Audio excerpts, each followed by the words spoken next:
Checked in with one family who lived at the Geiger mobile home park in Lakeview 1 week after an EF3 tornado ripped their lives to shreds. 10 TV's Carly Dion has a story you'll only see here on 10 TV. 15-year-old Caylie Short is here at Nationwide Children's Hospital, still recovering from the injuries she sustained when that tornado tore through her home. The story of what happened and where Caylie ended up has her and her family wondering how she survived. I will never take a tornado siren lightly again. It was scary. I was confused. Fear and confusion is mostly what Caylie says she remembers about the tornado as it struck her family's trailer at the Geiger mobile home park in Lakeview.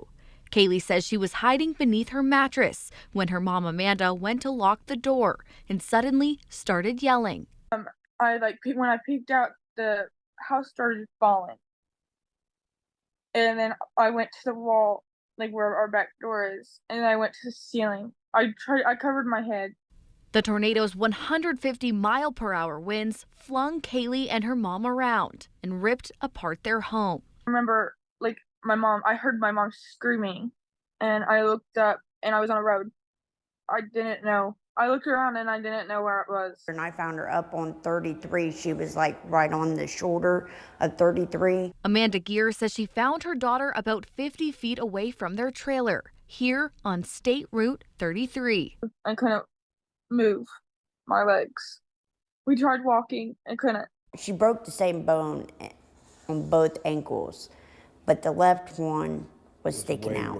Caylie was rushed to Mary Rutan Hospital in Bellefontaine before being transferred to Nationwide Children's Hospital in Columbus, where she was rushed into surgery. Her mom struggling with visible injuries of her own. Being thrown around in there, and I think is just what beat me up. Amanda says it was just like what she's seen in the movies. I can remember looking up when I'm trying to get up is it looked like it was daylight. Their home placed right next to the trailer where two other women died from their injuries. Caylie's stepdad was at work at the time and rushed to the hospital as soon as he heard what happened.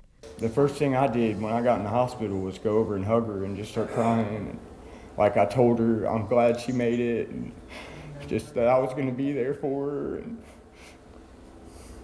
now they're trying to figure out what their new normal will look like. While the road ahead is unclear, they say they couldn't be more grateful for the community around them. I told her we're going to get through this one day at a time. We're strong. Yep, you got that right. Caylie says her doctors tell her she'll have to stay here at the hospital for at least another week. At Nationwide Children's Hospital, Carly Dion, 10 TV News.